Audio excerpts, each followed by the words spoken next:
everyone. Today's session we are going to discuss about the analysis of trust. This session only is made for the academic purpose for the students' benefit. So let us consider a four element trust problem which is having a element number 1, element number 2, element number 3, element number 4. So by seeing this problem itself we can easily understand that the definition of trust, that trust is made up of number of side bars which is connected together by means of pins. You can see here at node number 1, node number 2, node number 3, node number 4, it is connected by means of pins. It is an example for a side view of the bridges, because in the side view of the bridges it's always a plain trust problems. Okay, we are going to get a good example of plain trust as a side view of the bridge. Now let we discuss the analysis, how we need to analyze to find out the nodal displacements and stresses. Let us take this problem. Okay, a 4-bar truss as shown in figure. The data is given, the Young's modulus and the A values for the elements. For all the 4 elements, Young's modulus value and E will be same. For these 4 element structures, we need to find out the elemental stiffness matrix and also the global stiffness matrix. And by using the elimination approach, we need to find out the nodal displacements. And also, we need to calculate stresses for the each element and reaction forces. So, before going to get the solution, just discuss about the finite element model. For the given problem, we need to write a finite element model which is consisting of the nodal displacements and force vectors at each node. So right at node number 1, so it is having a 2 degrees of freedom. It is a plane problem, so that the nodal displacements will be q1, q2. Similarly, the force vectors will be f1, f2. Okay. Similarly, at node number 2, q3, q4, and f3, f4 are the force vectors.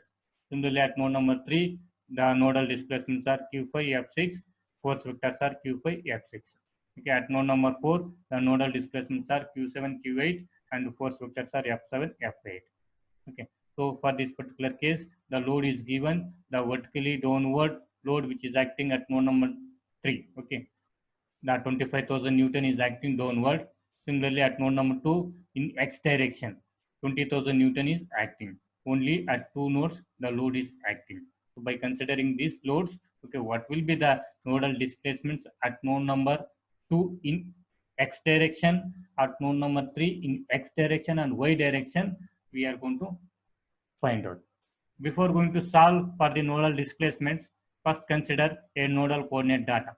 So for this, we need to consider the nodal coordinate values for node number 1, node number 2, node number 3, node number 4. Okay, just consider node number 1 as you considering the node number 1 as a origin as a reference point. Okay, so then the nodal values for the node number 1 becomes x value is 0, y value is 0. Similarly, at node number 2 in x direction, it is having a 40 mm distance, so that at node number 2, you can write it 40 and y direction it will be 0. Similarly, at node number 3, it is having a 40 and y, it is having again 30. Okay, 40 in x direction and 30 in y direction at node number 3. Similarly, at node number 4, in x direction it is having 0 and y direction it is having 30. So this is the nodal coordinates data.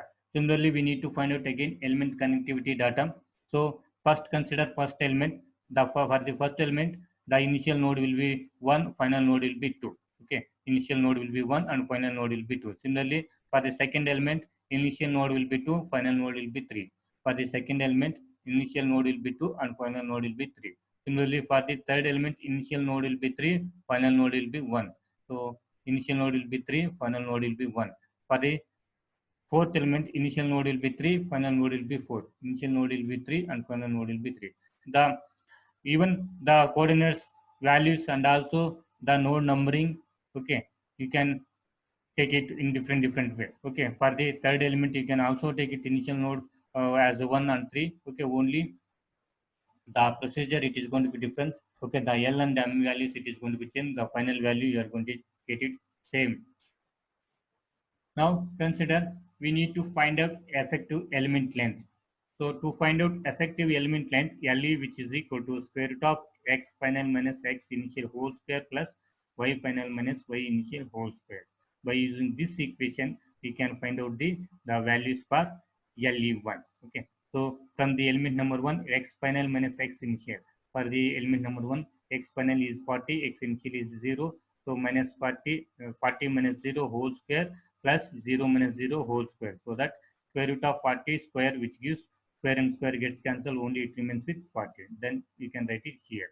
Okay, similarly for the element number 2, again by using this equation, for the element number 2 is here initial node will be 2, final node will be 3 by using that data. Okay, so by using these coordinates values, initial node will be 40, final node will be 30. So that as per the equation, square root of x final minus x initial whole square, which becomes my 40 minus 40 whole square plus 30 minus 0 whole square. So 40 minus 40 it becomes 0, then 30 whole square minus 30 minus 0 whole square. Okay, that remains, then square root of 30 minus 0 whole square into whole square, and the square it gets cancelled, only it remains with 30. Similar way, we can be able to find out the element effective length for each element. As you considering the third element and fourth element, by using this equation, we can able to find out the values for third element we have got, that is 50 and 40. So the direction quotients for each element, in particular direction we need to consider. With respect to x direction, the direction quotient is L. With respect to y direction, the direction quotient is M. Okay. And M values for the element number 1 and element number 2, element number 3, element number 4, we are going to use this particular equation. To calculate for the first element, L, which is equal to x2 minus x1 divided by LE. Okay. x2 is for a, x2 is 40, x1 is 1 for the element number 1. So that, okay. So here 40 minus 0 divided by LE is effective element length. Already we have calculated that, which gives 40 minus 40, 40 minus 0 divided by 40, which gives 1. Similarly, in y direction for the same element, we are going to consider y2 minus y1 divided by LE. y2 is 0, y1 is 0 as per this nodal data table. Okay, then which gives 0 by 40, which gives 0. Similarly, for element number 2, element number 3, element number 4, for all the elements, we need to calculate the direction quotients values by using this nodal data table. Then we have got the element quotient values. Okay, for the first element L is 1, M is 0. For the second element L value is 0, M value is 1. And for the third element L value is minus 0.8, M value is minus 0.6. For the fourth element minus 1, 0. Because this is how we are going to get the direction quotient values for the all four elements. Now we need to obtain the elemental stiffness matrix. The elemental stiffness matrix for the truss element is given by AE divided by LE, L square ML minus L square minus ML, ML, M square minus ML, M minus M square minus L square minus ML, L square ML minus ML minus M square ML, M square. Okay, this is the stiffness matrix for the single element in the truss problems. Okay, by using this, okay, we can able to obtain the elemental stiffness matrix. There are four elements, so that we need to obtain four element stiffness matrix by substituting a corresponding L and M values, and also LE and A values. Now for the first element, okay, A and E values is common or is same for the all elements, and LE is different for the different elements. Okay, so that for the first element, substitute A value, E value, and LE value is 40, and also L and M values for the corresponding element number 1 only substitute. Okay, as you substituting here, so we are going to get A value is 100, E value is 2 into 10 to the power 5, LE1 is 40. As you substituting L value is 1 and M value is 0, you are going to get it the equation like this. This gives the elemental stiffness matrix for the first element, and also we need to write a degrees of freedom. Okay, because the first element which is having node number 1, so that the degrees of freedom at node number 1 is 1, 2, at node number 2, the degrees of freedom 3 and 4. Okay, the total degrees of freedom we have 4 into 2. 8 degrees of freedom. Each node we have 2 degrees of freedom. Similarly, for second element, as we substituting, we are going to get the equation like this. As we substituting A value, E value, and LE2 value. LE2 is 30. Okay. Then L and M value, as you substituting here, you are going to get equation like this. Then the final equation will be like this. For this, we are going to get degrees of freedom 3, 4 at node number 2, and 5, 6 at node number 3. Okay. So in column was also we are going to get. Okay. Then for the element number 3, as we substituting A, E, and LE3 value is 50. Okay, and L value is minus 0.8 and M value is minus 0.6. As you substituting that, minus L square, which becomes 0.64, and LM similarly minus L square, which gives minus 0.64. Similarly, minus Lm which gives minus 0.48. As you substituting L and M values, this equation we are going to get the final element stiffness matrix. Okay, then we need to write the degrees of freedom. At node number 3 is 5, 6. At node number 1 is 1, 2 again. Okay, then similarly for the fourth element, we are going to write as we substituting A value and E value for the element, and also the Le4 is 40 from the table. Okay, then substituting L values and M values. L value is 1 and M value is 0. As you substituting, you are going to get the final element equation in such a way. The degrees of freedom for this is 5, 6, 7, 8, 5, 6, 7, 8. Then we need to get a global stiffness matrix which gives the assemblage of all the four elements stiffness matrix. Okay, from the all the elements we have got 10 to the power of 5, 10 to the power of 5 outside from the matrix. It is same, so that 10 to the power of 5 for all the elements we can keep it outside. Okay, then so wherever the common nodes are there, there we need to add it. Okay, so as we considering from the element number 1 and from the element number 3. Okay, we have the common nodes 1 2 1 2 here is there, 1 2 1 2 here also is there. So this 2.56 1.92 1.92 1.44 it is going to be added to here.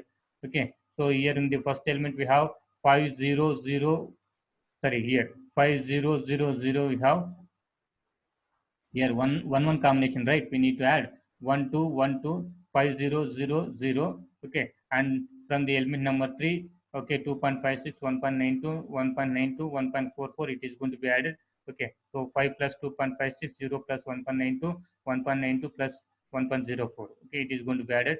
Okay, uh, because here the element number 1 it is going to be connected to element number 3. From the figure you can see element number 1 again it is connected to element number 3, so that common node for the two elements the common node is 1, so that from the element number 1 and element number 3 common node values it is going to be added. Okay, hence the final the global stiffness matrix it is going to be added like this. Similarly, from the element number 2, okay, you can see here from element number 2 3 4 3 4 combination is there.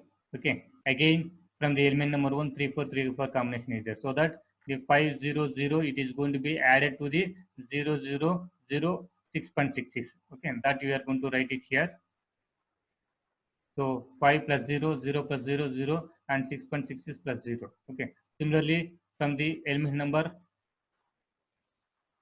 3 and 4. Okay, so from the element number 3 we have 5 6 5 6 combination, and also from the element number 4 we have 5 6 5 6 combination. Only combination values it is going to be added, remaining coefficients it is going to be remains with the same values. Okay, so here 5 6 5 6 we have, so here 5 6 we have 2.56 1.92 1.92 1.44. Here we have 5000.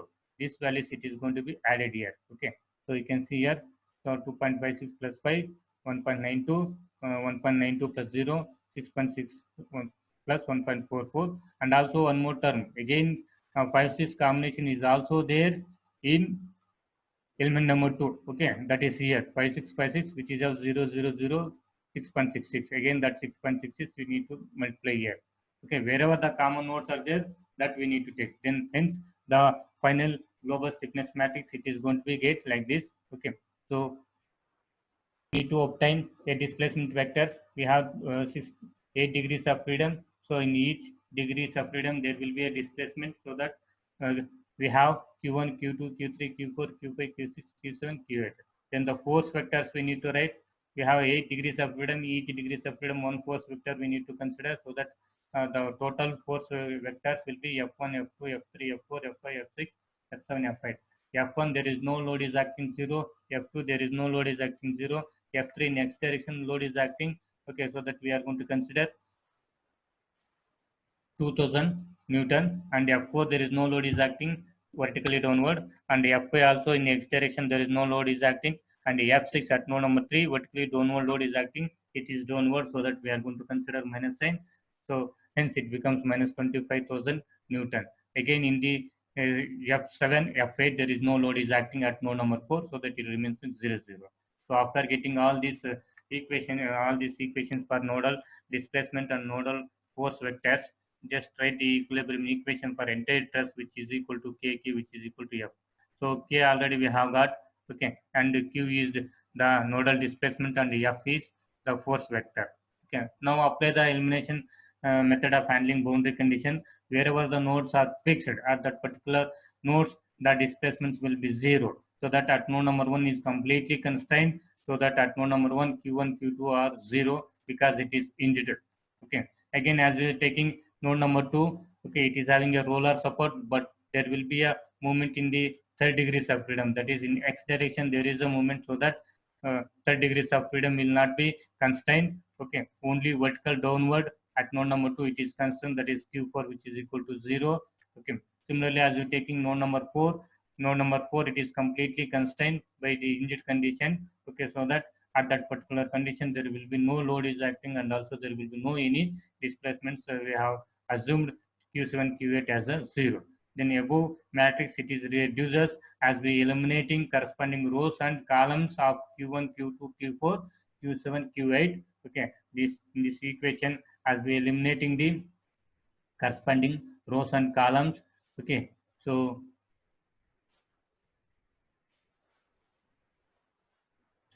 here as we eliminating this row and this column. Okay, again for Q2 this row and this column. Again for Q4 this is Q4, the fourth row and fourth column.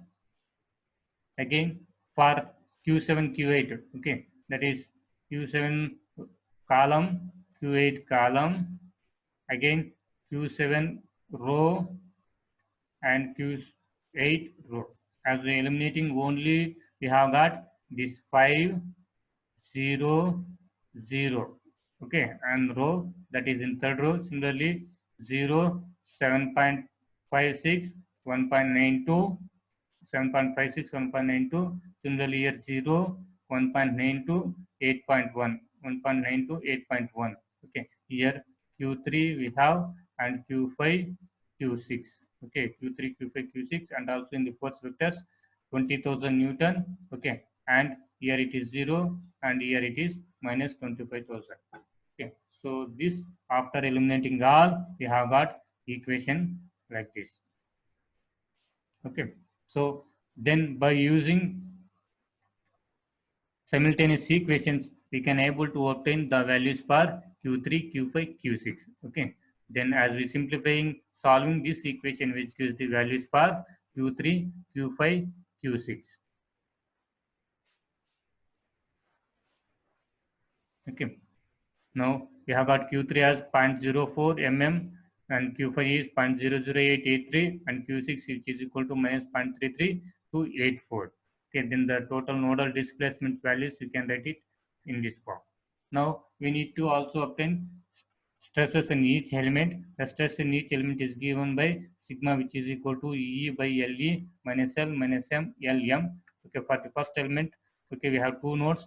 Node number 1 we have the nodal displacements Q1 Q2. At node number 2 we have Q3 Q4. Okay, this is only for made for single element. Then you substituting all the values of corresponding values. E value is 2 into 20 to the power of 5. LE is for the first element is 4 40 and minus L minus M L and M.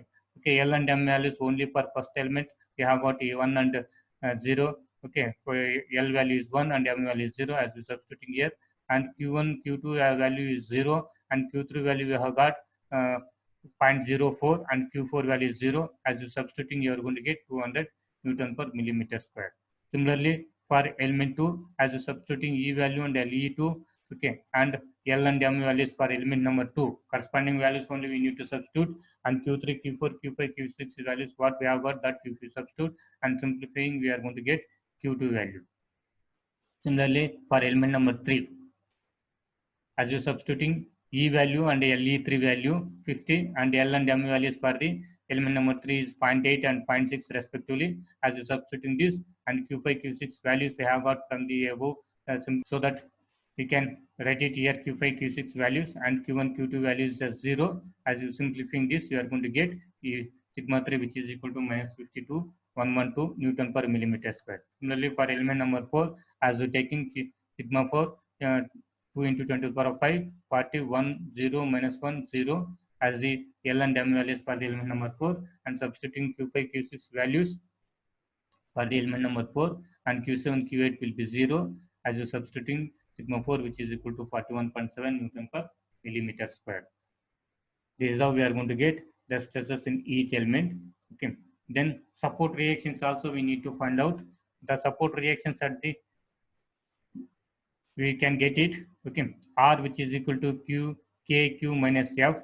Okay. R is for all 8 degrees of freedom we have R1, R2, R3, R4, R5, R6, R7, R8 and the element global stiffness matrix we have this is and Q the nodal overall nodal displacements we have like this and minus of F all force vectors we are going to write it. Already we have derived all these equations, all these matrices. Okay. So then to find out R1 just use this row into this column. Okay. So this row into this column. So this row into this column minus of only this value which gives R1 value. Similarly, R2 value this row into this column of minus into this value which gives R2 value. Similarly, for R3 this row into again this column minus of this value. Similarly, for R4 this row into this column minus of this row. Okay, again for R5 this row this column minus of this value.